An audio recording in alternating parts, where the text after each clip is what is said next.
If you are anything like us at Thrift Books, you love books. You know, real books, made of ink and printed on paper. With over 13 million used and new books starting as low as $3.99, Thrift Books has your next great adventure. Affordable textbook or cozy afternoon. Any format, edition, and condition, right at your fingertips. Visit thriftbooks.com/podcast and find your next favorite book today. For the love of books, Thrift Books.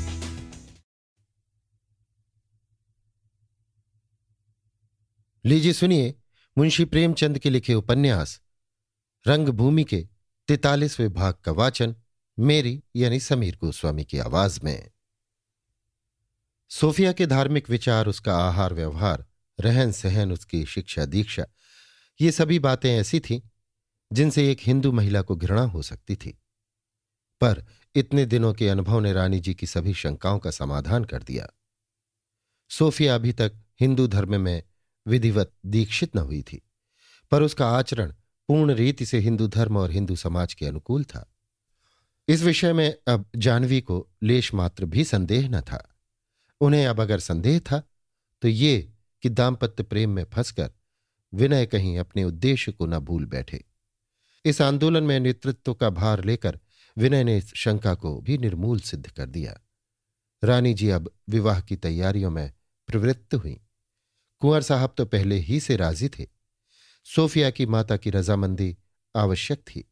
Indu को कोई आपत्ति हो ही न सकती थी। अन्य संबंधियों की इच्छा या अनिच्छा की उन्हें कोई चिंता न थी। अतएव रानी जी एक दिन मिस्टर सेवक के मकान पर गईं कि इस संबंध को निश्चित कर लें। मिस्टर सेवक तो प्रसन्न हुए, पर मिसेस सेवक का मुंह न सीधा हुआ। उनकी दृष्टि में एक यूरोपियन का जितना आदर था, उतना किसी हिंदुस्तानी का न हो सकता था, चाहे वो कितना ही प्रभुताशाली क्यों न हो। वो जानती थी कि यहां साधारण से साधारण यूरोपियन की प्रतिष्ठा यहां के बड़े बड़े राजा से अधिक है। प्रभु सेवक ने यूरोप की राह ली, अब घर पर पत्र तक न लिखते थे। सोफिया ने इधर का रास्ता पकड़ा। जीवन की सारी अभिलाषाओं पर ओस पड़ गई। जाह्नवी के आग्रह पर क्रुद्ध होकर बोली, खुशी सोफिया की चाहिए। जब वो खुश है तो मैं अनुमति दूं या ना दूं, एक ही बात है। आता हूं। संतान के प्रति मुंह से जब निकलेगी शुभेच्छा ही निकलेगी, उसकी अनिष्ट कामना नहीं कर सकती। लेकिन क्षमा कीजिएगा, मैं विवाह संस्कार में सम्मिलित न हो सकूंगी। मैं अपने ऊपर बड़ा जब्र कर रही हूं कि सोफिया को शाप नहीं देती, नहीं तो ऐसी कुल कलंकनी लड़की का तो मर जाना ही अच्छा है, जो अपने धर्म से विमुख हो जाए। रानी जी को और कुछ कहने का साहस न हुआ। घर आकर उन्होंने एक विद्वान पंडित को बुलाकर सोफिया के धर्म और विवाह संस्कार का मुहूर्त निश्चित कर डाला। रानी जाह्नवी तो इन संस्कारों को धूमधाम से करने की तैयारियां कर रही थीं। उधर पाणिपुर का आंदोलन दिन दिन भीषण होता जाता था। मुआवजे के रुपए तो अब किसी के बाकी न थे, यद्यपि अभी तक मंजूरी न आई थी, और राजा महेंद्र कुमार को अपने पास से सभी आसामियों को रुपए देने पड़े थे। पर इन खाली मकानों को गिराने के लिए मजदूर न मिलते थे। दुगनी तिगुनी मजदूरी देने पर भी कोई मजदूर काम करने न आता था। अधिकारियों ने जिले के अन्य भागों से मजदूर बुलाए, पर जब वे आए और यहां की स्थिति देखी तो रातों रात भाग खड़े हुए। तब अधिकारियों ने सरकारी बर्गदाजों और तहसील के चपरासियों को बड़े बड़े प्रलोभन देकर काम करने के लिए तैयार किया। पर जब उनके सामने सैकड़ों युवक, जिनमें कितने ही ऊंचे कुलों के थे, हाथ बांधकर खड़े हो गए और विनय की कि भाइयों, ईश्वर के लिए फावड़े न चलाओ, और अगर चलाया ही चाहते हो तो पहले हमारी गर्दन पर चलाओ, तो उन सबों की भी काया पलट हो गई। दूसरे दिन से वे लोग फिर काम पर न आए। विनय और उनके सहकारी सेवक आजकल इस सत्याग्रह को अग्रसर करने में व्यस्त रहते थे। सूरदास सवेरे से संध्या तक झोपड़े के द्वार पर मूर्तिवत बैठा रहता। हवलदार और उसके सिपाहियों पर अदालत में अभियोग चल रहा था। घटना स्थल की रक्षा के लिए दूसरे जिले से सशस्त्र पुलिस बुलाई गई थी। वे सिपाही संगीन चढ़ाए 24 घंटे झोपड़ी के सामने वाले मैदान में टहलते रहते थे। शहर के 1000-2000 आदमी आठों पहर मौजूद रहते। एक जाता तो दूसरा आता। आने जाने वालों का तांता दिन भर न टूटता था। सेवक दल भी नायक राम के खाली बरामदे में आसन जमाए रहता था कि न जाने कब क्या उपद्रव हो जाए। राजा महेंद्र कुमार और सुपरिंटेंडेंट पुलिस दिन में 2-2 बार अवश्य आते थे, किंतु किसी कारण झोपड़ा गिराने का हुक्म न देते थे। जनता की ओर से उपद्रव का इतना भय न था जितना पुलिस की अवज्ञा का। हवलदार के व्यवहार से समस्त अधिकारियों के दिल में हौल समा गया था। प्रांतीय सरकार को यहां की स्थिति की प्रतिदिन सूचना दी जाती थी। सरकार ने भी आश्वासन दिया था कि शीघ्र ही गोरखों का एक रेजिमेंट भेजने का प्रबंध किया जाएगा। अधिकारियों की आशा अब गोरखों ही पर अवलंबित थी, जिनकी राजभक्ति पर उन्हें पूरा विश्वास था। विनय प्रायः दिन भर यहीं रहा करते थे। उनके और राजा साहब के बीच में अब नंगी तलवार का बीच था। वो विनय को देखते तो घृणा से मुंह फेर लेते। उनकी दृष्टि में विनय सूत्रधार था, सूरदास केवल कठपुतली। रानी जानवी ज्यों-ज्यों विवाह की तैयारियां करती थीं और संस्कारों की तिथि समीप आती जाती थी, सोफिया का हृदय एक अज्ञात भय, एक अव्यक्त शंका, एक अनिष्ट चिंता से आच्छन्न होता जाता था। भय ये था कि कदाचित विवाह के पश्चात हमारा दाम्पत्य जीवन सुखमय न हो, हम दोनों को एक दूसरे के चरित्र दोष ज्ञात हों और हमारा जीवन दुखमय हो जाए। विनय की दृष्टि में सोफी निर्विकार, निर्दोष, उज्ज्वल, दिव्य, सर्वगुण संपन्ना देवी थी। सोफी को विनय पर इतना विश्वास न था। उसके तात्विक विवेचन ने उसे मानव चरित्र की विषमताओं से अवगत करा दिया था। उसने बड़े बड़े महात्माओं, ऋषियों, मुनियों, विद्वानों, योगियों और ज्ञानियों को, जो अपनी घोर तपस्याओं और साधनाओं से वासनाओं का दमन कर चुके थे, संसार के चिकने पर काई से ढके हुए तल पर फिसलते देखा था। वो जानती थी कि यद्यपि संयमशील पुरुष बड़ी मुश्किल से फिसलते हैं, मगर जब एक बार फिसल गए तो किसी तरह नहीं संभल सकते। उनकी कुंठित वासनाएं, उनकी पिंजरबद्ध इच्छाएं, उनकी संयत प्रवृत्तियां बड़े प्रबल वेग से प्रतिकूल दिशा की ओर चलती हैं। भूमि पर चलने वाला मनुष्य गिरकर फिर उठ सकता है, लेकिन आकाश में भ्रमण करने वाला मनुष्य गिरे तो उसे कौन रोकेगा? उसके लिए कोई आशा नहीं, कोई उपाय नहीं। सोफिया को भय होता था कि कहीं मुझे भी यही अप्रिय अनुभव न हो, कहीं वही स्थिति मेरे गले में न पड़ जाए। संभव है मुझ में कोई ऐसा दोष निकल आए जो मुझे विनय की दृष्टि में गिरा दे, वो मेरा अनादर करने लगे। ये शंका सबसे प्रबल, सबसे निराशामय थी। आह, तब मेरी क्या दशा होगी? संसार में ऐसे कितने दंपति हैं कि अगर उन्हें दूसरी बार चुनाव का अधिकार मिल जाए तो अपने पहले चुनाव पर संतुष्ट रहें। सोफी निरंतर इन्हीं आशंकाओं में डूबी रहती थी। विनय बार बार उसके पास आते, उससे बातें करना चाहते, पाणिपुर की स्थिति के विषय में उससे सलाह लेना चाहते, पर उसकी उदासीनता देखकर उन्हें कुछ कहने की इच्छा न होती। चिंता रोग का मूल है। सोफी इतनी चिंताग्रस्त रहती कि दिन दिन भर कमरे से न निकलती, भोजन भी बहुत सूक्ष्म करती, कभी कभी निराहार ही रह जाती। हृदय में एक दीपक सा जलता रहता था, पर किससे अपने मन की कहे? विनय से इस विषय में एक शब्द भी न कह सकती थी। जानती थी कि इसका परिणाम भयंकर होगा। नैराश्य की दशा में विनय ना जाने क्या कर बैठे। अंत को उसकी कोमल प्रकृति इस मर्मदाह को सहन न कर सकी। पहले सिर में दर्द रहने लगा, धीरे धीरे ज्वर का प्रकोप हो गया, लेकिन रोगशैया पर गिरते ही सोफी को विनय से एक क्षण अलग रहना भी दुस्सह प्रतीत होने लगा। निर्बल मनुष्य को अपनी लकड़ी से भी अगाध प्रेम हो जाता है। रुग्णावस्था में हमारा मन स्नेहापेक्षी हो जाता है।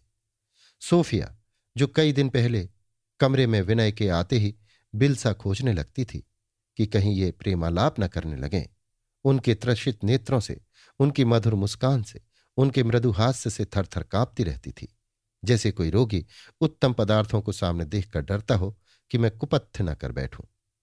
अब द्वार की ओर अनिमेष नेत्रों से विनय की बाट जोहा करती थी।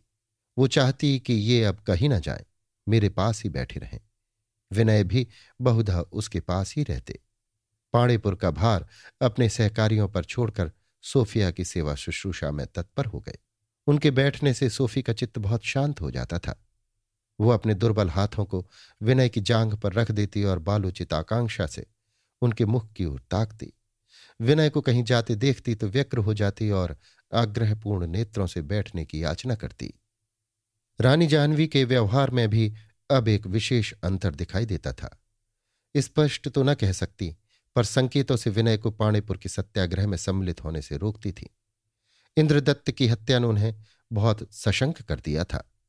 उन्हें भय था कि उस हत्याकांड का अंतिम दृश्य उससे कहीं भयंकर होगा। और सबसे बड़ी बात तो ये थी कि विवाह का निश्चय होते ही विनय का सदुत्साह भी क्षीण होने लगा था। सोफिया के पास बैठकर उससे सांत्वनाप्रद बातें करना और उसकी अनुरागपूर्ण बातें सुनना उन्हें अब बहुत अच्छा लगता था। सोफिया की गुप्त याचना ने प्रमोदगारों को और भी प्रबल कर दिया। हम पहले मनुष्य हैं, पीछे देश सेवक। देशानुराग के लिए हम अपने मानवीय भावों की अवहेलना नहीं कर सकते। यह अस्वाभाविक है। निज पुत्र की मृत्यु का शोक जाति पर पड़ने वाली विपत्ति से कहीं अधिक होता है। निज शोक मर्मांतक होता है, जाति शोक निराशाजनक। निज शोक पर हम रोते हैं, जाति शोक पर चिंतित हो जाते हैं। एक दिन प्रातःकाल विनय डॉक्टर के यहां से दवा लेकर लौटे थे। सद्वैद्यों के होते हुए भी उनका विश्वास पाश्चात्य चिकित्सा ही पर अधिक था कि कुंवर साहब ने उन्हें बुला भेजा। विनय इधर महीनों से उनसे मिलने न गए थे। परस्पर मनोमालिन्य सा हो गया था। विनय ने सोफी को दवा पिलाई और तब कुंवर साहब से मिलने गए। वो अपने कमरे में टहल रहे थे। इन्हें देखकर बोले, तुम तो अब कभी आते ही नहीं। विनय ने उदासीन भाव से कहा, अवकाश नहीं मिलता। आपने कभी याद भी तो नहीं किया। मेरे आने से कदाचित आपका समय नष्ट होता है। कुंवर साहब ने इस व्यंग की परवाह न करके कहा, आज मुझे तुमसे एक महान संकट में राय लेनी है। सावधान होकर बैठ जाओ, इतनी जल्द छुट्टी ना होगी। विनय, फरमाइए, मैं सुन रहा हूं। कुंवर साहब ने घोर असमंजस के भाव से कहा, गवर्नमेंट का आदेश है कि तुम्हारा नाम रियासत से। ये कहते कहते कुंवर साहब रो पड़े। जरा देर में करुणा का उद्वेग कम हुआ तो बोले, मेरी तुमसे विनीत याचना है कि तुम स्पष्ट रूप से अपने को सेवक दल से पृथक कर लो और समाचार पत्रों में इसी आशय की एक विज्ञप्ति प्रकाशित कर दो। तुमसे ये याचना करते हुए मुझे कितनी लज्जा और कितना दुख हो रहा है, इसका अनुमान तुम्हारे सिवा और कोई नहीं कर सकता। पर परिस्थिति ने मुझे विवश कर दिया है। मैं तुमसे ये कदापि नहीं कहता कि किसी की खुशामद करो, किसी के सामने सिर झुकाओ। नहीं, मुझे स्वयं इससे घृणा थी और है, किंतु अपनी भू संपत्ति की रक्षा के लिए मेरे अनुरोध को स्वीकार करो। मैंने समझा था रियासत को सरकार के हाथ में दे देना काफी होगा, किंतु अधिकारी लोग इसे काफी नहीं समझते।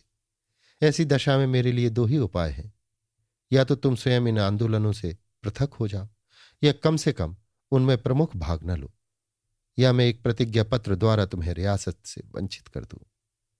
भावी संतान के लिए इस संपत्ति का सुरक्षित रहना परमावश्यक है। तुम्हारे लिए पहला उपाय जितना कठिन है, उतना ही कठिन मेरे लिए दूसरा उपाय है। तुम इस विषय में क्या निश्चय करते हो? विनय ने गर्वान्वित भाव से कहा, मैं संपत्ति को अपने पांव की बेड़ी नहीं बनाना चाहता। अगर संपत्ति हमारी है तो उसके लिए किसी शर्त की जरूरत नहीं। अगर दूसरे की है और आपका अधिकार उसकी कृपा के अधीन है तो उसे संपत्ति नहीं समझता। सच्ची प्रतिष्ठा और सम्मान के लिए संपत्ति की जरूरत नहीं, उसके लिए त्याग और सेवा काफी है। भरत सिंह, बेटा, मैं इस समय तुम्हारे सामने संपत्ति की विवेचना नहीं कर रहा हूं, उसे केवल क्रियात्मक दृष्टि से देखना चाहता हूं। मैं इसे स्वीकार करता हूं कि किसी अंश में संपत्ति हमारी वास्तविक स्वाधीनता में बाधक होती है, किंतु इसका उज्ज्वल पक्ष भी तो है। जीविका की चिंताओं से निवृत्त और आदर तथा सम्मान का वो स्थान जिस पर पहुंचने के लिए असाधारण त्याग और सेवा की जरूरत होती है, मगर जो यहां बिना किसी परिश्रम के आप मिल जाता है। मैं तुमसे केवल इतना कहना चाहता हूं कि तुम इस संस्था से प्रत्यक्ष रूप से कोई संबंध न रखो। यों अप्रत्यक्ष रूप से उसकी जितनी सहायता करना चाहो कर सकते हो, बस अपने को कानून के पंजे से बचाए रहो। विनय, अर्थात कोई समाचार पत्र भी पढ़ूं तो छिपकर, किवाड़ बंद करके कि किसी को कानो कान खबर न हो। जिस काम के लिए पर्दे की जरूरत है, चाहे उसका उद्देश्य कितना ही पवित्र क्यों ना हो, वो अपमानजनक है। अधिक स्पष्ट शब्दों में मैं उसे चोरी कहने में भी कोई आपत्ति नहीं देखता। ये संशय और शंका से पूर्ण जीवन मनुष्य के सर्वोत्कृष्ट गुणों का ह्रास कर देता है। मैं वचन और कर्म की इतनी स्वाधीनता अनिवार्य समझता हूं जो हमारे आत्मसम्मान की रक्षा करे। इस विषय में मैं अपने विचार इससे स्पष्ट शब्दों में नहीं व्यक्त कर सकता। कुंवर साहब ने विनय को जलपूर्ण नेत्रों से देखा। उनमें कितनी उद्विग्नता भरी हुई थी। तब बोले, मेरी खातिर से इतना मान जाओ। विनय, आपके चरणों पर अपने को न्यौछावर कर सकता हूं, पर अपनी आत्मा की स्वाधीनता की हत्या नहीं कर सकता। विनय ये कहकर जाना ही चाहते थे कि कुंवर साहब ने पूछा, तुम्हारे पास रुपए तो बिल्कुल ना होंगे। विनय, मुझे रुपए की फिक्र नहीं।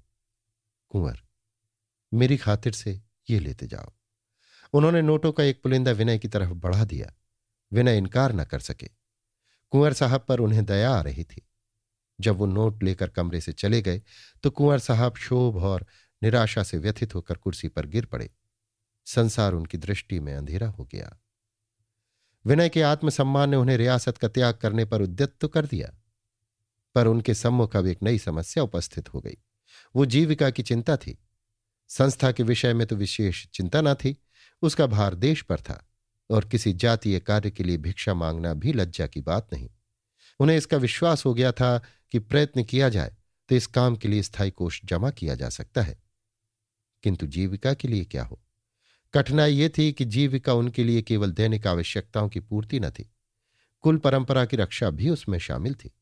अब तक इस प्रश्न की गुरुता का उन्होंने अनुमान न किया था। मन में किसी इच्छा के उत्पन्न होने की देर रहती है। अब जो आंखों के सामने ये प्रश्न अपना विशद रूप धारण करके आया तो वो घबरा उठे। संभव था कि अब भी कुछ काल तक माता पिता का वात्सल्य उन्हें इस चिंता से मुक्त रखता, किंतु इस क्षणिक आधार पर जीवन भवन का निर्माण तो नहीं किया जा सकता। फिर उनका आत्मगौरव ये कब स्वीकार कर सकता था कि अपनी सिद्धांत प्रियता और आदर्श भक्ति का प्रायश्चित माता पिता से कराएं? कुछ नहीं, ये निर्लज्जता है, निरी कायरता। मुझे कोई अधिकार नहीं कि अपने जीवन का भार माता पिता पर रखूं। उन्होंने इस मुलाकात की चर्चा माता से भी न की। मन ही मन डूबने उतराने लगे। और फिर अब अपनी ही चिंता न थी। सोफिया भी उनके जीवन का अंश बन चुकी थी, इसलिए ये चिंता और भी दाहक थी। माना कि सोफी मेरे साथ जीवन की बड़ी से बड़ी कठिनाई को सहन कर लेगी, लेकिन क्या ये उचित है कि उसे प्रेम का ये कठोर दंड दिया जाए? उसके प्रेम को इतनी कठिन परीक्षा में डाला जाए? वो दिन भर इन्हीं चिंताओं में मग्न रहे। ये विषय उन्हें असाध्य सा प्रतीत होता था। उनकी शिक्षा में जीविका के प्रश्न पर लेश मात्र भी ध्यान न दिया गया था। अभी थोड़े ही दिन पहले उनके लिए इस प्रश्न का अस्तित्व ही न था। वो स्वयं कठिनाइयों के अभ्यस्त थे। विचार किया कि जीवन पर्यंत सेवा व्रत का पालन करूंगा, किंतु सोफिया के कारण उनके सोचे हुए जीवन क्रम में काया पलट हो गई थी। जिन वस्तुओं का पहले उनकी दृष्टि में कोई मूल्य न था, वे अब परमावश्यक जान पड़ती थीं। प्रेम को विलास कल्पना ही से विशेष रुचि होती है। वो दुख और दरिद्रता के स्वप्न नहीं देखता। विनय सोफिया को एक रानी की भांति रखना चाहते थे। उसे जीवन की उन समस्त सुख सामग्रियों से परिपूरित कर देना चाहते थे जो विलास ने आविष्कृत की हैं, पर परिस्थितियां ऐसा रूप धारण करती थीं जिनसे वे उच्चाकांक्षाएं मटिया मैट हुई जाती थीं। चारों ओर विपत्ति और दरिद्रता का ही कंटकमय विस्तार दिखाई पड़ रहा था। इस मानसिक उद्वेग की दशा में वो कभी सोफी के पास आते, कभी अपने कमरे में जाते, कभी गुमसुम, उदास, मलिन मुख, निष्प्रभ, उत्साहहीन, मानो कोई बड़ी मंजिल मारकर लौटे हों। पाणीपुर से बड़ी भयप्रद सूचनाएं आ रही थीं। आज कमिश्नर आ गया, आज गोरखों का रेजिमेंट आ पहुंचा, आज गोरखों ने मकानों को गिराना शुरू किया और लोगों के रोकने पर उन्हें पीटा, आज पुलिस ने सेवकों को गिरफ्तार करना शुरू किया, 10 सेवक पकड़ लिए गए, आज 20 पकड़े गए। आज हुक्म दिया गया है कि सड़क से सूरदास की झोपड़ी तक कांटेदार तार लगा दिया जाए, कोई वहां जा ही नहीं सकता। विनय ये खबरें सुनते थे और किसी पंखहीन पक्षी की भांति एक बार तड़प कर रह जाते थे। इस भांति एक सप्ताह बीत गया और सोफी का स्वास्थ्य सुधरने लगा। उसके पैरों में इतनी शक्ति आ गई कि पांव पांव बगीचे में टहलने जाती थी। भोजन में रुचि हो गई। मुखमंडल पर आरोग्य की कांति झलकने लगी। विनय की भक्तिपूर्ण सेवा ने उस पर संपूर्ण विजय प्राप्त कर ली थी। वे शंकाएं जो उसके मन में पहले उठती रहती थीं, शांत हो गई थी। प्रेम के बंधन को सेवा ने और भी सुदृढ़ कर दिया था। इस कृतज्ञता को वो शब्दों से नहीं, आत्मसमर्पण से प्रकट करना चाहती थी। विनय सिंह को दुखी देखकर कहती, तुम मेरे लिए इतने चिंतित क्यों होते हो? मैं तुम्हारे ऐश्वर्य और संपत्ति की भूखी नहीं हूं, जो मुझे तुम्हारी सेवा करने का अवसर न देगी, जो तुम्हें भावहीन बना देगी। इससे मुझे तुम्हारा गरीब रहना कहीं ज्यादा पसंद है। ज्यों ज्यों उसकी तबीयत संभलने लगी, उसे ये ख्याल आने लगा कि कहीं लोग मुझे बदनाम न करते हों कि इसी के कारण विनय पाणीपुर नहीं जाते। इस संग्राम में वो भाग नहीं लेते जो उनका कर्तव्य है। आग लगाकर दूर खड़े तमाशा देख रहे हैं। लेकिन ये ख्याल आने पर भी उसकी इच्छा न होती कि विनय वहां जाए। एक दिन इंदु उसे देखने आई। बहुत खिन्न और विरक्त हो रही थी। उसे अब अपने पति से इतनी अश्रद्धा हो गई थी कि इधर हफ्तों से उसने उनसे बात तक न की थी। यहां तक कि अब वो खुले खुले उनकी निंदा करने से भी न हिचकती थी। वो भी उससे न बोलते थे। बातों बातों में विनय से बोली। उन्हें तो हाकिमों की खुशामद ने चौपट किया, पिताजी को संपत्ति प्रेम ने चौपट किया। क्या तुम्हें भी मोह चौपट कर देगी? क्यों सोफी, तुम इन्हें एक क्षण के लिए भी कैद से मुक्त नहीं करती? अगर अभी से इनका ये हाल है तो विवाह हो जाने पर क्या होगा? तब तो ये कदाचित दीन दुनिया कहीं के भी न होंगे। भौरे की भांति तुम्हारा प्रेम रसपान करने में उन्मत्त रहेंगे। सोफिया बहुत लज्जित हुई, कुछ जवाब न दे सकी। उसकी ये शंका सत्य निकली कि विनय की उदासीनता का कारण मैं ही समझी जा रही हूं। लेकिन कहीं ऐसा तो नहीं है कि विनय अपनी संपत्ति की रक्षा के विचार से मेरी बीमारी का बहाना लेकर इस संग्राम से पृथक रहना चाहते हो? ये कुत्सित भाव बलात् उसके मन में उत्पन्न हुआ। वो इसे हृदय से निकाल देना चाहती थी, जैसे हम किसी घृणित वस्तु की ओर से मुंह फेर लेते हैं। लेकिन इस आक्षेप को अपने सिर से दूर करना आवश्यक था। झेपते हुए बोली, मैंने तो कभी मना नहीं किया। इंदु, मना करने के कई ढंग हैं। सोफिया, अच्छा तो मैं आपके सामने कह रही हूं कि मुझे इनके वहां जाने में कोई आपत्ति नहीं है, बल्कि इसे मैं अपने और इनके दोनों ही के लिए गौरव की बात समझती हूं। अब मैं ईश्वर की दया और इनकी कृपा से अच्छी हो गई हूं और इन्हें विश्वास दिलाती हूं कि इनके जाने से मुझे कोई कष्ट न होगा। मैं स्वयं 2-4 दिन में जाऊंगी। इंदु ने विनय की ओर साहस नेत्रों से देखकर कहा, लो, अब तो तुम्हें कोई बाधा नहीं रही। तुम्हारे वहां रहने से सब काम सुचारू रूप से होगा और संभव है कि शीघ्र ही अधिकारियों को समझौता कर लेना पड़े। मैं नहीं चाहती कि उसका श्रेय किसी दूसरे आदमी के हाथ लगे।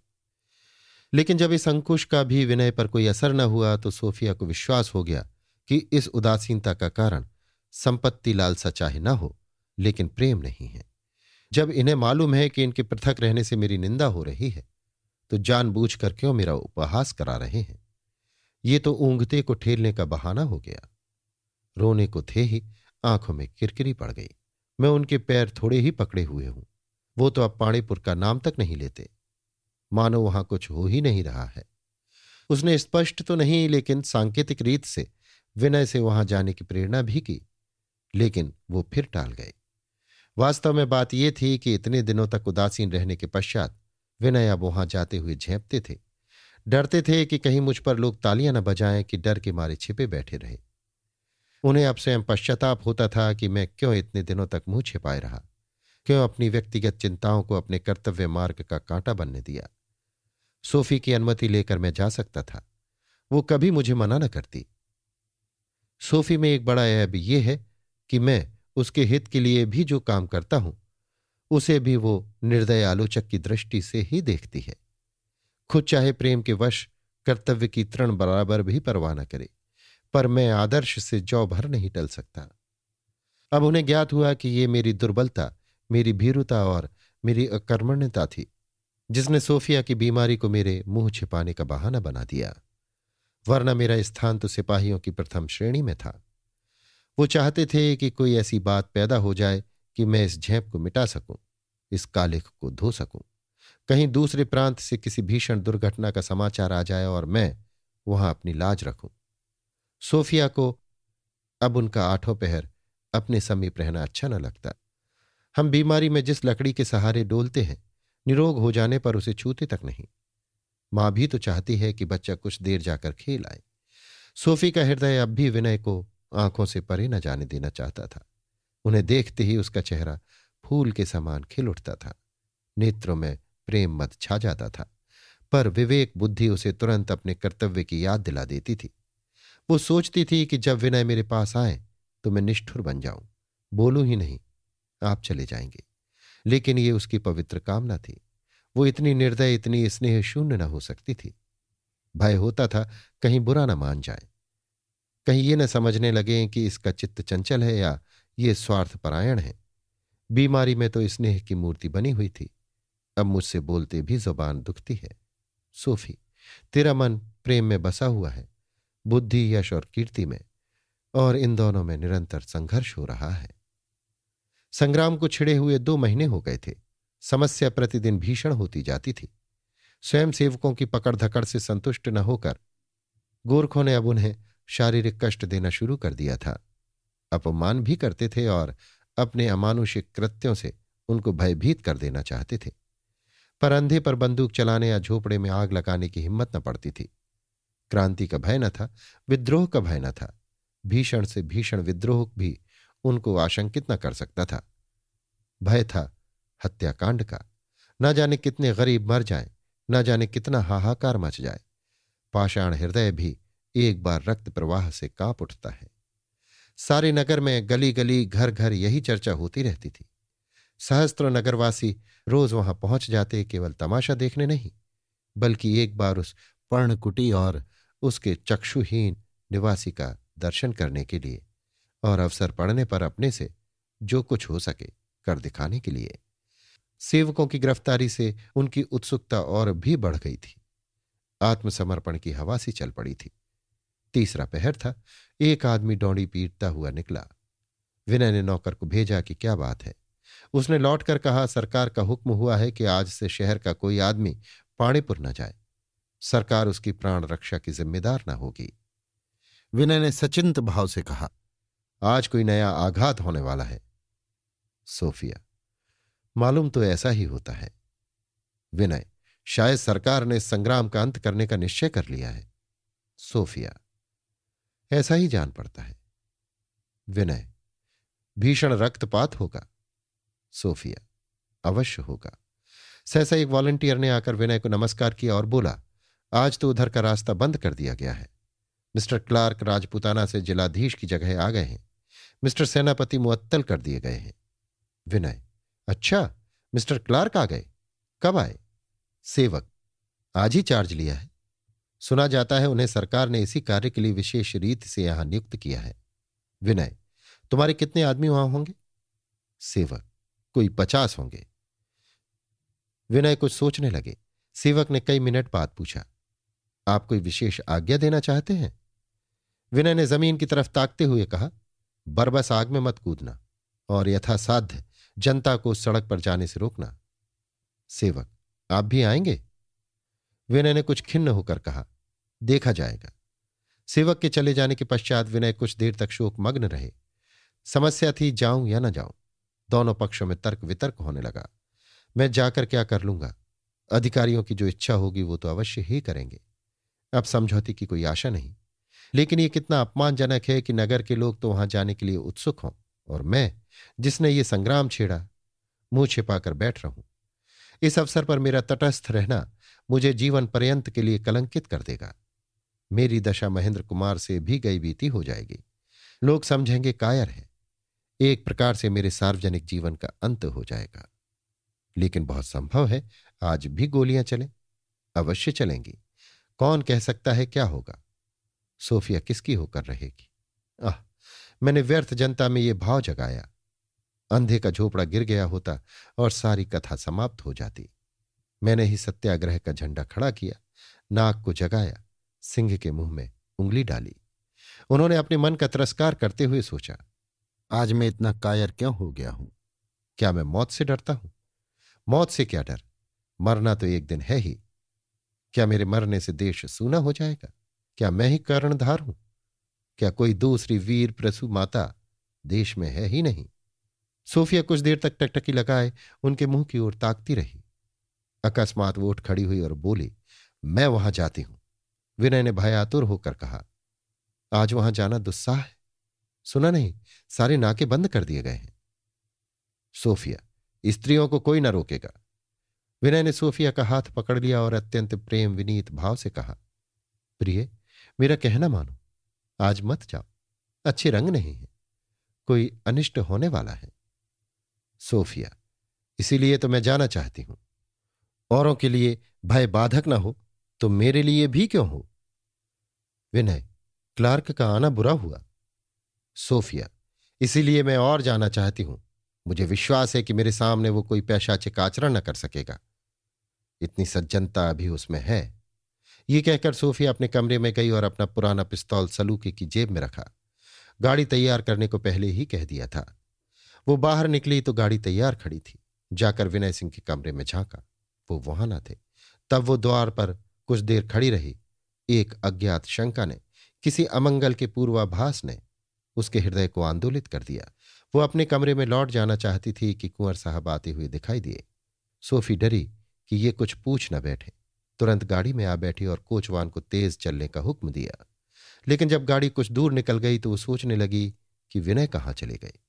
कहीं ऐसा तो नहीं हुआ कि वो मुझे जाने पर तत्पर देखकर मुझसे पहले ही चल दिए हों। उसे मनस्ताप होने लगा कि मैं नाहक यहां आने को तैयार हुई। विनय की आने की इच्छा न थी, वो मेरे ही आग्रह से आए हैं। ईश्वर, तुम उनकी रक्षा करना। क्लार्क उनसे जला हुआ है ही, कहीं उपद्रव न हो जाए। मैंने विनय को अकर्मण्य समझा। मेरी कितनी धृष्टता है। यह दूसरा अवसर है कि मैंने उन पर मिथ्या दोषारोपण किया। मैं शायद अब तक उन्हें नहीं समझी। वो वीर आत्मा है। ये मेरी शुद्रता है कि उनके विषय में अक्सर मुझे भ्रम हो जाता है। अगर मैं उनके मार्ग का कंटक न बनी होती तो उनका जीवन कितना निष्कलंक, कितना उज्जवल होता। मैं ही उनको कलंक लगाने वाली हूं। ईश्वर करे वो इधर ना आए हों। उनका ना आना ही अच्छा। ये कैसे मालूम हो कि यहां आए या नहीं, चलकर देख लो। उसने कोचवान को और तेज चलने का हुक्म दिया। उधर विनय सिंह दफ्तर में जाकर सेवक संस्था के आय व्यय का हिसाब लिख रहे थे। उनका चित्त बहुत उदास था। मुख पर नैराश्य छाया हुआ था। रह रहकर अपने चारों ओर वेदनातुर दृष्टि से देखते और फिर हिसाब लिखने लगते थे। न जाने वहां से लौटकर आना हो या ना हो, इसलिए हिसाब किताब ठीक कर देना आवश्यक समझते थे। हिसाब पूरा करके उन्होंने प्रार्थना के भाव से ऊपर की ओर देखा, फिर बाहर निकले, बाइसिकल उठाई और तेजी से चले। इतने सातृष्ण नेत्रों से पीछे फिरकर भवन, उद्यान और विशाल वृक्षों को देखते जाते थे मानो उन्हें फिर न देखेंगे, मानो ये उनका अंतिम दर्शन है। कुछ दूर आकर उन्होंने देखा सोफिया चली जा रही है। अगर वो उससे मिल जाते तो कदाचित सोफिया भी उनके साथ लौट पड़ती, पर उन्हें तो ये धुन सवार थी कि सोफिया के पहले वहां जा पहुंचूं। मोड़ आते ही उन्होंने अपनी पैरगाड़ी को फेर दिया और दूसरा रास्ता पकड़ा। फल ये हुआ कि जब वो संग्राम स्थल में पहुंचे तो सोफिया अभी तक न आई थी। विनय ने देखा गिरे हुए मकानों की जगह सैकड़ों छोलदारियां खड़ी हैं और उनके चारों ओर गोरखे खड़े चक्कर लगा रहे हैं। किसी की गति नहीं है कि अंदर प्रवेश कर सके। हजारों आदमी आसपास खड़े हैं, मानो किसी विशाल अभिनय को देखने के लिए दर्शकगण वृत्ताकार खड़े हों। मध्य में सूरदास का झोपड़ा रंगमंच के समान स्थिर था। सूरदास झोपड़े के सामने लाठी लिए खड़ा था, मानो सूत्रधार नाटक का आरंभ करने को खड़ा है। सबके सब सामने का दृश्य देखने में इतने तन्मय हो रहे थे कि विनय की ओर किसी का ध्यान आकृष्ट न हुआ। सेवक दल के युवक झोपड़े के सामने रातों रात ही पहुंच गए थे। विनय ने निश्चय किया कि मैं भी वहीं जाकर खड़ा हो जाऊं। एकाएक किसी ने पीछे से उनका हाथ पकड़कर खींचा। इन्होंने चौंक कर देखा तो सोफिया थी। उसके चेहरे का रंग उड़ा हुआ था। घबराई हुई आवाज से बोली, तुम क्यों आए? विनय, तुम्हें अकेले क्यों कर छोड़ देता? सोफिया, मुझे बड़ा भय लग रहा है। ये तोपें लगा दी गई हैं। विनय ने तोपें न देखी थी। वास्तव में 3 तोपें झोपड़े की ओर मुंह किए हुए खड़ी थी, मानो रंगभूमि में दैत्यों ने प्रवेश किया हो।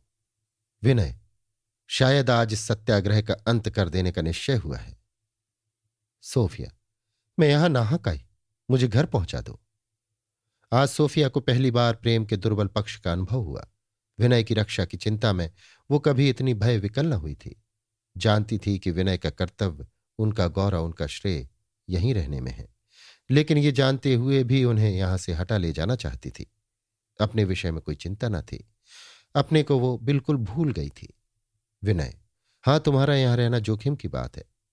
मैंने पहले ही मना किया था, तुमने ना माना। सोफिया विनय का हाथ पकड़कर गाड़ी पर बैठा देना चाहती थी कि सहसा इंदुरानी की मोटर आ गई। मोटर से उतरकर वो सोफिया के पास आई। बोली, क्यों सोफी, जाती हो क्या? सोफिया ने बात बनाकर कहा, नहीं, जाती नहीं हूं, जरा पीछे हट जाना चाहती हूं। सोफिया को इंदु का आना कभी इतना नागवार न मालूम हुआ था। विनय को भी बुरा मालूम हुआ। बोले, तुम क्यों आई? इंदु, इसलिए कि तुम्हारे भाई साहब ने आज पत्र द्वारा मुझे मना कर दिया था। विनय, आज की स्थिति बहुत नाजुक है। हम लोगों के धैर्य और साहस की आज कठिनतम परीक्षा होगी। इंदु, तुम्हारे भाई साहब ने तो उस पत्र में यही बात लिखी थी। विनय, क्लार्क को देखो कितनी निर्दयता से लोगों को हंटर मार रहा है, किंतु कोई हटने का नाम भी नहीं लेता। जनता का संयम और धैर्य अब अंतिम बिंदु तक पहुंच गया है। कोई नहीं कह सकता कि कब क्या हो जाए। साधारण जनता इतनी स्थिरचित्त और दृढ़ व्रत हो सकती है, इसका आज विनय को अनुभव हुआ। प्रत्येक व्यक्ति प्राण हथेली पर लिए हुए मालूम होता था। इतने में नायक राम किसी ओर से आ गए और विनय को देखकर विस्मय से पूछा, आज तुम इधर कैसे भूल पड़े भैया? इस प्रश्न में कितना व्यंग्य, कितना तिरस्कार, कितना उपहास था। विनय ऐठ कर रह गए। बात टालकर बोले, क्लार्क बड़ा निर्दयी है। नायक राम ने अंगूछा उठाकर विनय को अपनी पीठ दिखाई। गर्दन से कमर तक एक नीली रक्तमय रेखा खींची हुई थी, मानो किसी नोकदार कील से खुरच लिया गया हो। विनय ने पूछा, ये घाव कैसे लगा? नायक राम, अभी ये हंटर खाए चला आता हूं। आज जीता बचा तो समझूंगा। क्रोध तो ऐसा आया कि टांग पकड़कर नीचे घसीट लूं, लेकिन डरा कि कहीं गोली न चल जाए तो नाहक सब आदमी भुन जाए। तुमने तो इधर आना ही छोड़ दिया। औरत का माया जाल बड़ा कठिन है। सोफिया ने इस कथन का अंतिम वाक्य सुन लिया। बोली, ईश्वर को धन्यवाद दो कि तुम इस जाल में नहीं फंसे। सोफिया की चुटकी ने नायक राम को गुदगुदा दिया। सारा क्रोध शांत हो गया। बोले, भैया मिस साहब को जवाब दो। मुझे मालूम तो है, लेकिन कहते नहीं बनता। हाँ, कैसे? विनय, क्यों? तुम्ही ने तो निश्चय किया था कि अब स्त्रियों के नगीच न जाऊंगा। ये बड़ी बेवफा होती हैं। उसी दिन की बात है जब मैं सोफी की लताड़ सुनकर उदयपुर जा रहा था। नायक राम लज्जित होकर, वाह भैया, तुमने तो मेरे ही सिर झोंक दिया। विनय, और क्या कहूं? सच कहने में क्या संकोच? खुश हो तो मुसीबत, नाराज हो तो मुसीबत। नायक राम, बस भैया मेरे मन की बात कही। ठीक यही बात है। हर तरह मर्दों ही पर मार। राजी हो तो मुसीबत, नाराज हो तो उससे भी बड़ी मुसीबत। सोफिया, जब औरत इतनी विपत्ति है तो पुरुष क्यों उसे अपने सिर मढ़ते हैं? जिसे देखो वही उसके पीछे दौड़ता है। क्या दुनिया के सभी पुरुष मूर्ख हैं? किसी को बुद्धि नहीं छू गई? नायक राम, भैया मिस साहब ने तो मेरे सामने पत्थर लुढ़का दिया। बात तो सच्ची है कि जब औरत इतनी बड़ी विपत है तो लोग क्यों उसके पीछे हैरान रहते हैं? एक की दुर्दशा देखकर दूसरा क्यों नहीं सीखता? बोलो भैया, है कुछ जवाब? विनय, जवाब क्यों नहीं है? एक तो तुम्ही ने मेरी दुर्दशा से सीख लिया, तुम्हारी भांति और भी कितने ही पड़े होंगे। नायक राम हंसकर, भैया तुमने फिर मेरे ही सिर डाल दिया। ये तो कुछ ठीक जवाब न बन पड़ा। विनय, ठीक वही है जो तुमने आते ही आते कहा था कि औरत का माया जाल बड़ा कठिन है। मनुष्य स्वभावतः विनोदशील है। ऐसी विडंबना में भी उसे हंसी सूझती है। फांसी पर चढ़ने वाले मनुष्य भी हंसते देखे गए हैं। यहां ये ही बातें हो रही थी कि मिस्टर क्लार्क घोड़ा उछालते आदमियों को हटाते कुचलते आ पहुंचे। सोफी पर निगाह पड़ी, तीर सा लगा। टोपी ऊपर उछालकर बोले, ये वही नाटक है या कोई दूसरा शुरू कर दिया? नश्तर से भी तीव्र, पत्थर से भी कठोर, निर्दय वाक्य था। मिस्टर क्लार्क ने अपने मनोगत नैराश, दुख, अविश्वास और क्रोध को इन 4 शब्दों में कूट कूट कर भर दिया था। सूफी ने तत्क्षण उत्तर दिया, नहीं, बिल्कुल नया। तब जो मित्र थे वे ही अब शत्रु हैं। क्लार्क व्यंग समझकर तिलमिला उठे। बोले, ये तुम्हारा अन्याय है। मैं अपनी नीति से जौ भर भी नहीं हटा। सोफी, किसी को एक बार शरण देना और दूसरी बार उसी पर तलवार उठाना क्या एक ही बात है? जिस अंधे के लिए कल तुमने यहां के रईसों का विरोध किया था, बदनाम हुए थे, दंड भोगा था, उसी अंधे की गर्दन पर तलवार चलाने के लिए आज राजपुताने से दौड़ आए हो। क्या दोनों एक ही बात है? क्लार्क, हां मिस सेवक, दोनों एक ही बात है। हम यहां शासन करने के लिए आते हैं, अपने मनोभावों और व्यक्तिगत विचारों का पालन करने के लिए नहीं। जहाज से उतरते ही हम अपने व्यक्तित्व को मिटा देते हैं। हमारा न्याय, हमारी सहृदयता, हमारी सदिच्छा, सबका एक ही अभीष्ट है। हमारा प्रथम और अंतिम उद्देश्य शासन करना है। मिस्टर क्लार्क का लक्ष्य सोफी की ओर इतना नहीं जितना विनय की ओर था। वो विनय को अलक्षित रूप से धमका रहे थे। खुले हुए शब्दों में उनका आशय यही था कि हम किसी के मित्र नहीं हैं, हम यहां राज्य करने आए हैं और जो हमारे कार्य में बाधक होगा उसे हम उखाड़ फेंकेंगे। सोफी ने कहा, अन्यायपूर्ण शासन शासन नहीं, युद्ध है। क्लार्क, तुमने फावड़े को फावड़ा कह दिया। हम में इतनी सज्जनता है। अच्छा, मैं तुमसे फिर मिलूंगा। ये कहकर उन्होंने घोड़े को एड़ लगाई। सोफिया ने उच्च स्वर से कहा, नहीं, कदापि ना आना, मैं तुमसे नहीं मिलना चाहती। आकाश मेघ मंडित हो रहा था। संध्या से पहले संध्या हो गई थी। मिस्टर क्लार्क अभी गए ही थे कि मिस्टर जॉन सेवक की मोटर आ पहुंची। वो ज्यों ही मोटर से उतरे कि सैकड़ों आदमी उनकी तरफ लपके। जनता शासकों से दबती है, उनकी शक्ति का ज्ञान उस पर अंकुश जमाता रहता है। जहां उस शक्ति का भय नहीं होता वहां वो आपे से बाहर हो जाती है। मिस्टर सेवक शासकों के कृपापात्र होने पर भी शासक नहीं थे। जान लेकर गोरखों के कैंप की तरफ भागे, सिर पर पांव रखकर दौड़े, लेकिन ठोकर खाई, गिर पड़े। मिस्टर क्लार्क ने घोड़े पर से उन्हें दौड़ते देखा था। उन्हें गिरते देखा तो समझे जनता ने उन पर आघात कर दिया। तुरंत गोरखों का एक दल उनकी रक्षा के निमित्त भेजा। जनता ने भी उग्र रूप धारण किया, चूहे बिल्ली से लड़ने को तैयार हुए। सूरदास अभी तक चुपचाप खड़ा था। ये हलचल सुनी तो भयभीत होकर भैरों से बोला, जो एक क्षण के लिए उसे न छोड़ता था, भैया तुम मुझे जरा अपने कंधों पर बिठा लो, एक बार और लोगों को समझा देखूं क्यों लोग यहां से हट नहीं जाते। सैकड़ों बार कह चुका, कोई सुनता ही नहीं। कहीं गोली चल गई तो आज उस दिन से भी अधिक खून खच्चर हो जाएगा। भैरों ने सूरदास को कंधे पर बैठा लिया। इस जनसमूह में उसका सिर बालिश्त भर ऊंचा हो गया। लोग इधर उधर से उसकी बातें सुनने दौड़े।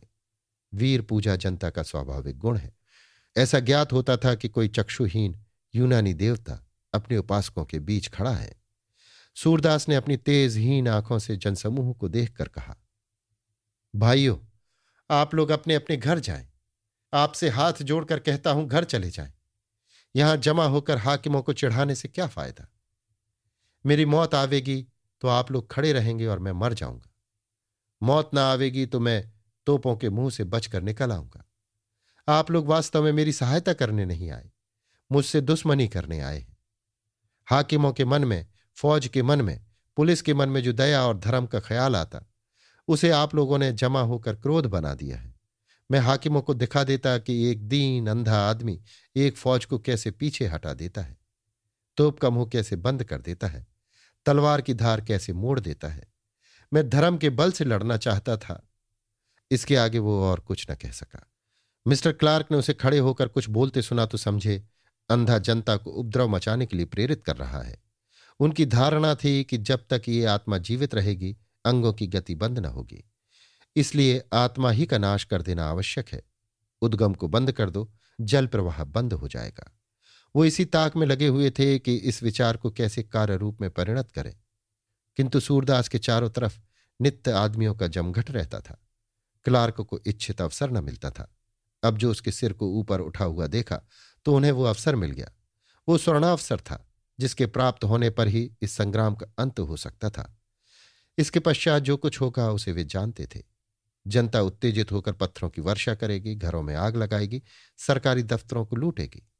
इन उपद्रवों को शांत करने के लिए उनके पास पर्याप्त शक्ति थी। मूल मंत्र अंधे को समर स्थल से हटा देना था। यही जीवन का केंद्र है, यही गति संचालक सूत्र है। उन्होंने जेब से पिस्तौल निकाली और सूरदास पर चला दिया। निशाना अचूक पड़ा। बाण ने लक्ष्य को बेध दिया। गोली सूरदास के कंधे में लगी, सिर लटक गया, रक्त प्रवाह होने लगा। भैरों उसे संभाल न सका, वो भूमि पर गिर पड़ा। आत्मबल पशुबल का प्रतिकार न कर सका। सोफिया ने मिस्टर क्लार्क को जेब से पिस्तौल निकालते और सूरदास को लक्ष्य करते देखा था। उसको जमीन पर गिरते देखकर समझी घातक ने अपना अभीष्ट पूरा कर लिया। फिटन पर खड़ी थी, नीचे कूद पड़ी और हत्या क्षेत्र की ओर चली, जैसे कोई माता अपने बालक को किसी आने वाली गाड़ी की चपेट में देखकर दौड़े। विनय उसके पीछे पीछे उसे रोकने के लिए दौड़े। वो कहते जाते थे, सोफी, ईश्वर के लिए वहां न जाओ, मुझ पर इतनी दया करो। देखो, गोरखे बंदूकें संभाल रहे हैं। हाय, तुम नहीं मानती। ये कहकर उन्होंने सोफी का हाथ पकड़ लिया और अपनी ओर खींचा, लेकिन सोफी ने एक झटका देकर अपना हाथ छुड़ा लिया और फिर दौड़ी। उसे इस समय कुछ न सूझता था। न गोलियों का भय था, न संगीनों का। लोग उसे दौड़ते देखकर आप रास्ते से हटते जाते थे। गोरखों की दीवार सामने खड़ी थी, पर सोफी को देखकर वे भी हट गए।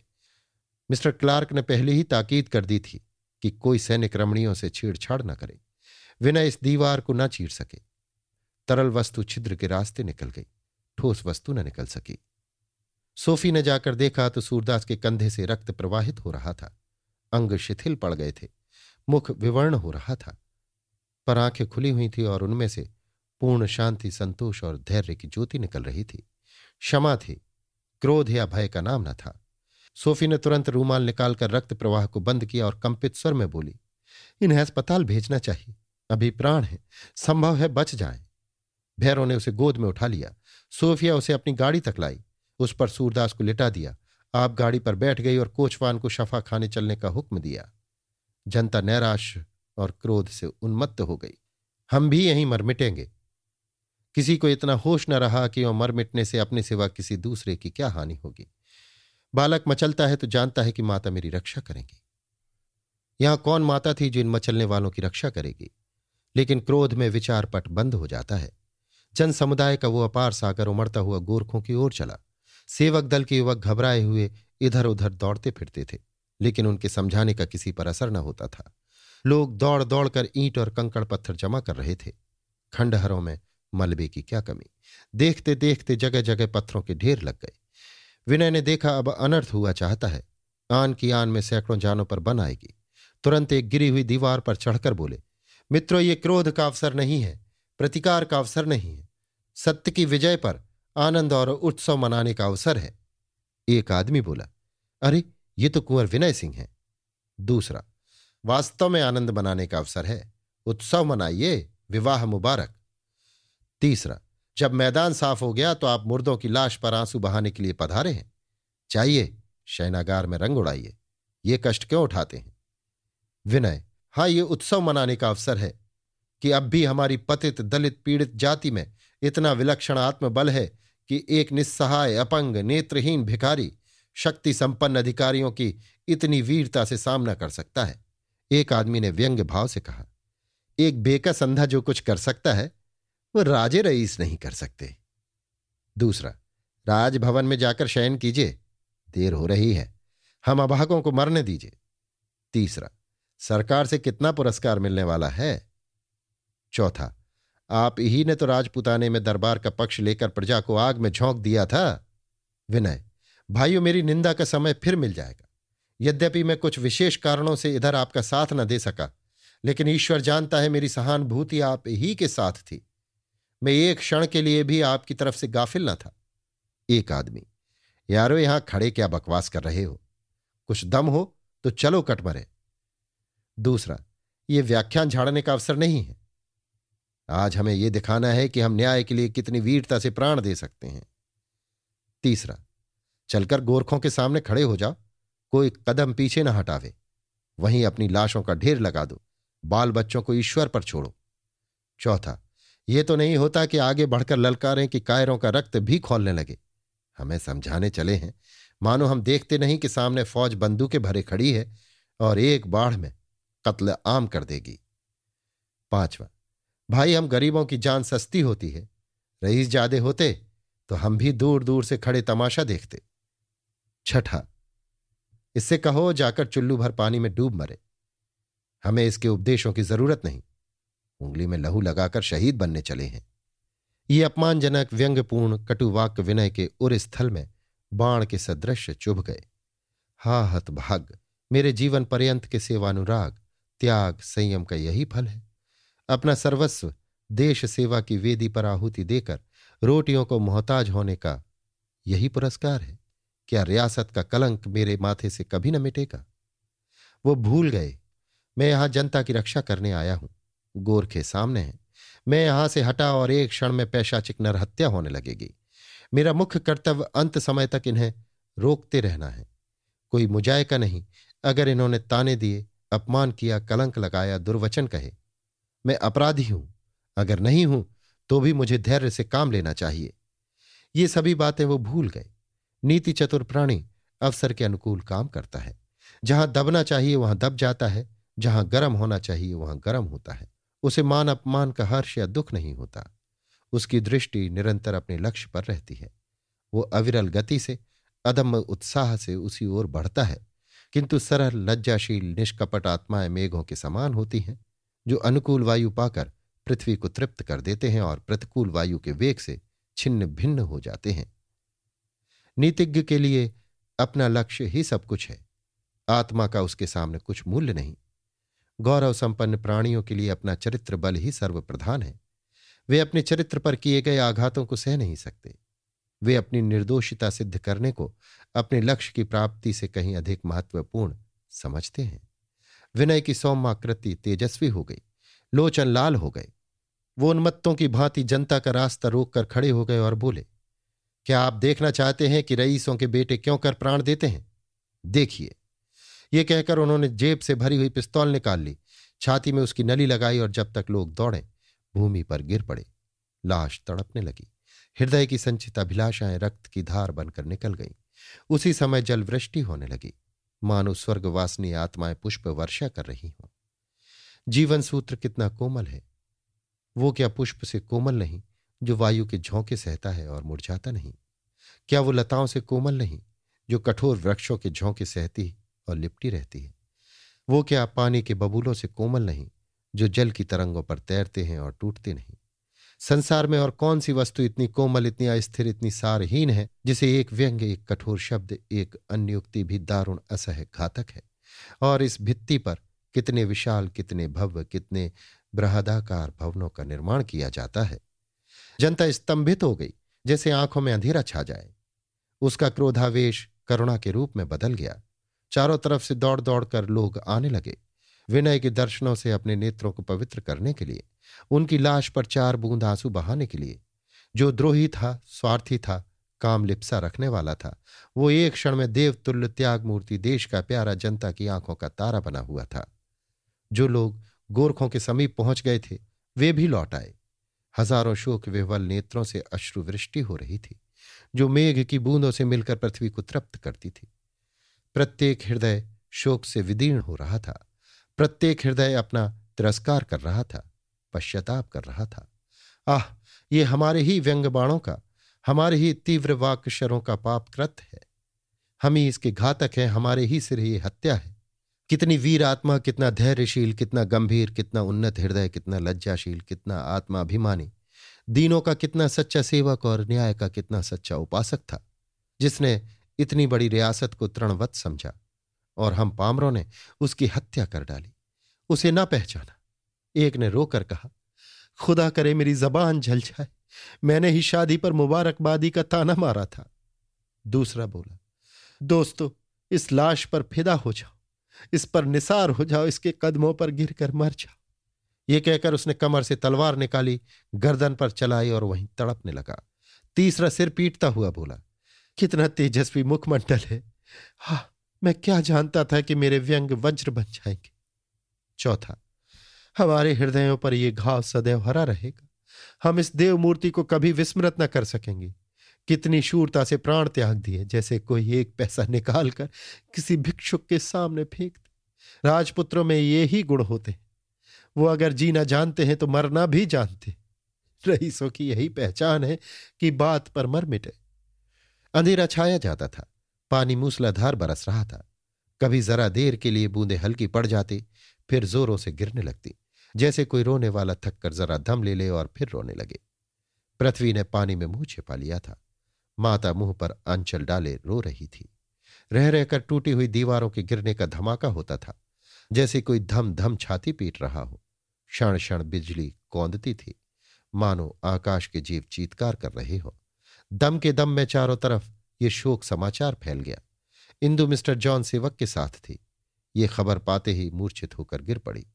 विनय के शव पर एक चादर तान दी गई थी। दीपकों के प्रकाश में उनका मुख अब भी पुष्प के समान विहसित था। देखने वाले आते थे, रोते थे और शोक समाज में खड़े हो जाते थे। कोई कोई फूलों की माला रख देता था।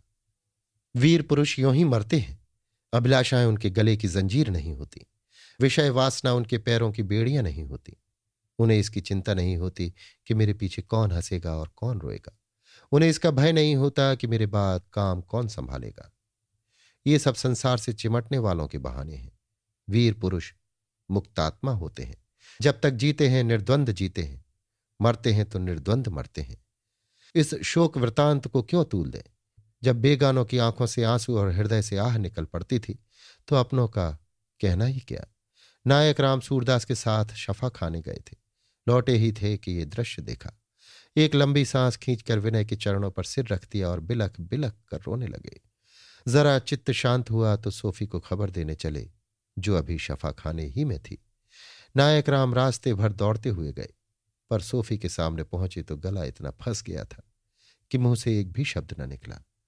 उसकी ओर ताकते हुए सिसक सिसक कर रोने लगे। सोफी के हृदय में शूल सा उठा। अभी नायक राम गए और उल्टे पांव लौट आए। जरूर कोई अमंगल सूचना है। पूछा, क्या है पंडा जी? ये पूछते ही उसका कंठ भी रुंध गया। नायक राम की सिसकियां आर्तनाद हो गईं। सोफी ने दौड़कर उनका हाथ पकड़ लिया और आवेश कंपित कंठ से पूछा, क्या विनय? ये कहते कहते शोकातिरेक की दशा में शफा खाने से निकल पड़ी और पाणीपुर की ओर चली। नायक राम आगे आगे लालटेन दिखाते हुए चले। वर्षा ने जल थल एक कर दिया था। सड़क के किनारे के वृक्ष जो अब पानी में खड़े थे, सड़क का चिन्ह बता रहे थे। सोफी का शोक एक ही क्षण में आत्मग्लानि के रूप में बदल गया। हाय, मैं ही हत्यारिन हूं। क्यों आकाश से वज्र गिरकर मुझे भस्म नहीं कर देता? क्यों कोई सांप जमीन से निकलकर मुझे डस नहीं लेता? क्यों पृथ्वी फटकर मुझे निगल नहीं जाती? हाय, आज मैं वहां न गई होती तो वो कदापि न जाते।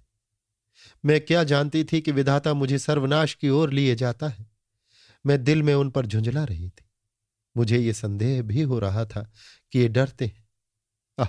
ये सब मेरे कारण हुआ। मैं ही अपने सर्वनाश का कारण हूं। मैं अपने हाथों लुट गई। मैं उनके प्रेम के आदर्श को न पहुंच सकी।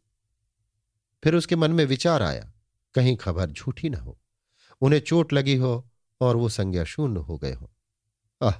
काश मैं एक बार उनके वचनामृत से अपने हृदय को पवित्र कर लेती। नहीं नहीं, वो जीवित है। ईश्वर मुझ पर इतना अत्याचार नहीं कर सकता। मैंने कभी किसी प्राणी को दुख नहीं पहुंचाया। मैंने कभी उस पर अविश्वास नहीं किया। फिर वो मुझे इतना वज्रदंड क्यों देगा? जब सोफिया संग्राम स्थल के समीप पहुंची तो उस पर भीषण भय छा गया। वो सड़क के किनारे एक मील के पत्थर पर बैठ गई। वहां कैसे जाऊं? कैसे उन्हें देखूंगी? कैसे उन्हें स्पर्श करूंगी? उनकी मरणावस्था का चित्र उसकी आंखों के सामने खिंच गया। उनकी मृतदेह रक्त और धूल में लिपटी हुई भूमि पर पड़ी हुई थी। इसे उसने जीते जागते देखा था। उसे इस जीर्णावस्था में वो कैसे देखेगी? उसे इस समय प्रबल आकांक्षा हुई कि वहां जाते ही मैं भी उनके चरणों पर गिरकर प्राण त्याग दूं। अब संसार में मेरे लिए कौन सा सुख है? हाय, ये कठिन वियोग कैसे सहूंगी? मैंने अपने जीवन को नष्ट कर दिया। ऐसे नर रत्न को धर्म की पैशाचिक क्रूरता पर बलिदान कर दिया। यद्यपि वो जानती थी कि विनय का देहावसान हो गया, फिर भी उसे भ्रांत आशा हो रही थी कि कौन जाने वो केवल मूर्छित हो गए हों। सहसा उसे पीछे से एक मोटर कार पानी को चीरती हुई आती दिखाई दी। उसके उज्ज्वल प्रकाश में फटा हुआ पानी ऐसा जान पड़ता था मानो दोनों ओर से जल जंतु उस पर टूट रहे हों। वो निकट आकर रुक गई। रानी जानवी थी। सोफी को देखकर बोली, बेटी, तुम यहां क्यों बैठी हो? आओ, मेरे साथ चलो। क्या गाड़ी नहीं मिली? सोफी चिल्लाकर रानी के गले से लिपट गई, किंतु रानी की आंखों में आंसू न थे, मुख पर शोक का चिन्ह न था। उनकी आंखों में गर्व का मद छाया हुआ था, मुख पर विजय की आभा झलक रही थी। सोफी को गले से लगाती हुई बोली, क्यों रोती हो बेटी? विनय के लिए? वीरों की मृत्यु पर आंसू नहीं बहाए जाते, उत्सव के राग गाए जाते हैं। मेरे पास हीरे और जवाहिर होते तो उसकी लाश पर लुटा देती। मुझे उसके मरने का दुख नहीं है। दुख होता अगर वो आज प्राण बचाकर भागता। ये तो मेरी चिरसिंचित अभिलाषा थी, बहुत ही पुरानी। जब मैं युवती थी और वीर राजपूतों तथा राजपुतानियों के आत्मसमर्पण की कथाएं पढ़ा करती थी, उसी समय मेरे मन में ये कामना अंकुरित हुई थी कि ईश्वर मुझे भी कोई ऐसा ही पुत्र देता जो उन्हीं वीरों की भांति मृत्यु से खेलता, जो अपना जीवन देश और जाति हित के लिए हवन कर देता, जो अपने कुल का मुख उज्ज्वल करता। मेरी वो कामना पूरी हो गई। आज मैं एक वीर पुत्र की जननी हूं। क्यों रोती हो? इससे उसकी आत्मा को क्लेश होगा। तुमने तो धर्म ग्रंथ पढ़े हैं, मनुष्य कभी मरता है? जीव तो अमर है, उसे तो परमात्मा भी नहीं मार सकता। मृत्यु तो केवल पुनर्जीवन की सूचना है, एक उच्चतर जीवन का मार्ग। विनय फिर संसार में आएगा, उसकी कीर्ति और भी फैलेगी। जिस मृत्यु पर घर वाले रोएं, वो भी कोई मृत्यु है? वो तो एड़ियां रगड़ना है। वीर मृत्यु वही है जिस पर बेगाने रोएं और घर वाले आनंद मनाएं। दिव्य मृत्यु दिव्य जीवन से कहीं उत्तम है। दिव्य जीवन में कलुषित मृत्यु की शंका रहती है, दिव्य मृत्यु में ये संशय कहां? कोई जीव दिव्य नहीं है जब तक उसका अंत भी दिव्य ना हो। ये लो पहुंच गए। कितनी प्रलयंकार वृष्टि है, कैसा गहन अंधकार, फिर भी सहस्त्र प्राणी उसके शव पर अश्रु वर्षा कर रहे हैं। क्या ये रोने का अवसर है? मोटर रुकी। सोफिया और जानवी को देखकर लोग इधर उधर हट गए। इंदु दौड़कर माता से लिपट गई। हजारों आंखों से टप टप आंसू गिरने लगे। जानवी ने विनय का मस्तक अपनी गोद में लिया, उसे छाती से लगाया, उसका चुंबन किया और शोक सभा की ओर गर्वयुक्त नेत्रों से देखकर बोली, ये युवक जिसने विनय पर अपने प्राण समर्पित कर दिए, विनय से बढ़कर है। क्या कहा? मुसलमान है। कर्तव्य के क्षेत्र में हिंदू और मुसलमान का भेद नहीं, दोनों एक ही नाव में बैठे हुए हैं। डूबेंगे तो दोनों डूबेंगे, बचेंगे तो दोनों बचेंगे। मैं इस वीर आत्मा का यहीं मजार बनाऊंगी।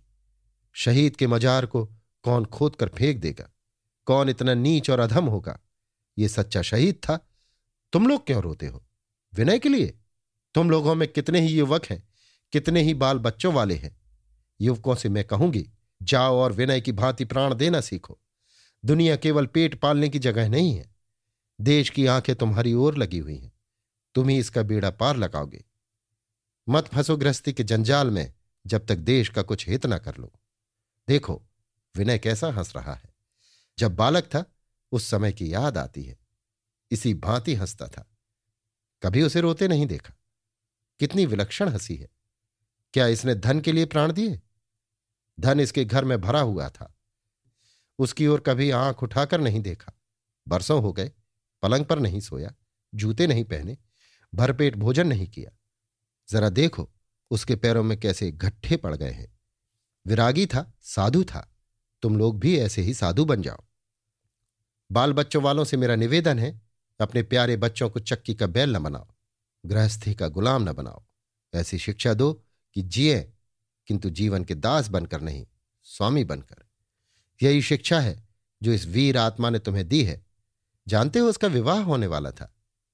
यही प्यारी बालिका उसकी वधू बनने वाली थी। किसी ने ऐसा कमनीय सौंदर्य, ऐसा अलौकिक रूप लावण्य देखा है? रानियां इसके आगे पानी भरें। विद्या में इसके सामने कोई पंडित मुंह नहीं खोल सकता।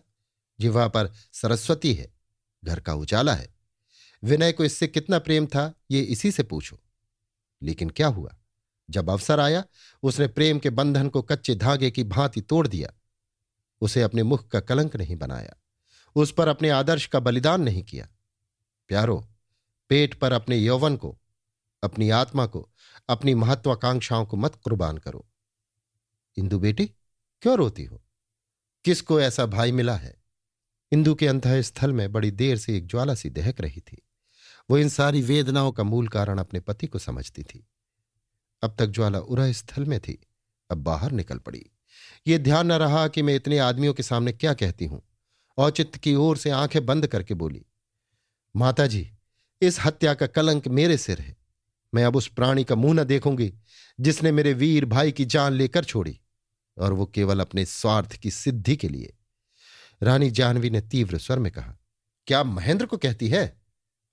अगर फिर मेरे सामने मुंह से ऐसी बात निकाली तो तेरा गला घोंट दूंगी। क्या तू उन्हें अपना गुलाम बनाकर रखेगी?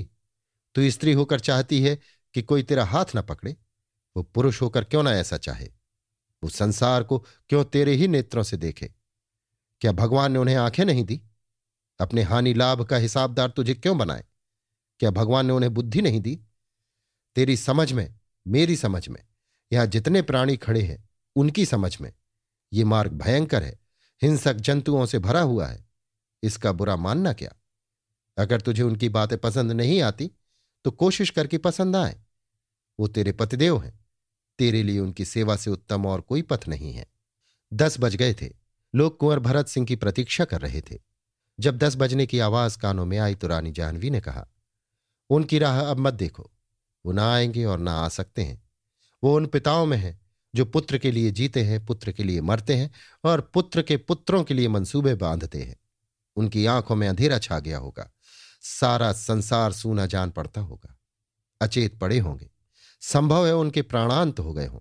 उनका धर्म, उनका कर्म, उनका जीवन, उनका मरण, उनका दीन, उनकी दुनिया, सब कुछ इसी पुत्र रत्न पर अवलंबित था। अब वो निराधार हैं। उनके जीवन का कोई लक्ष्य, कोई अर्थ नहीं है। वो अब कदापि ना आएंगे, आ ही नहीं सकते। चलो विनय के साथ अपना अंतिम कर्तव्य पूरा कर लूं। इन्हीं हाथों से उसे हिंडोले में झुलाया था, इन्हीं हाथों से उसे चिता में बैठा दूं, इन्हीं हाथों से उसे भोजन कराती थी, इन्हीं हाथों से गंगाजल पिला दूं। अभी आप सुन रहे थे मुंशी प्रेमचंद के लिखे उपन्यास रंगभूमि के 43वें भाग का वाचन मेरी यानी समीर गोस्वामी की आवाज में।